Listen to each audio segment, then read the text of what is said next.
यं हि न व्यथयन्त्येते पुरुषं पुरुषर्षभ समदुःखसुखं धीरं सोऽमृतत्वाय कल्पते।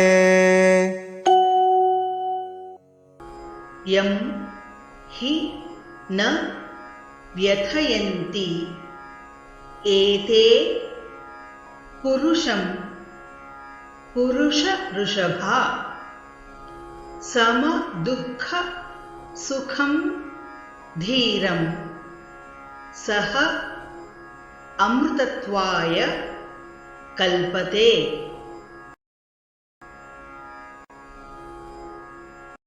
यं हि न व्यथयन्त्येते पुरुषं पुरुषर्षभा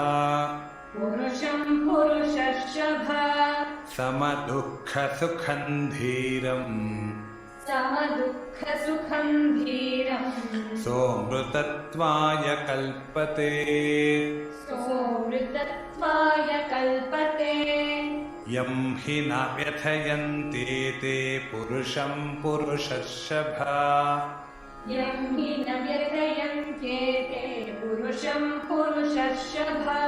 समदुःखसुखं धीरं सोऽमृतत्वाय कल्पते।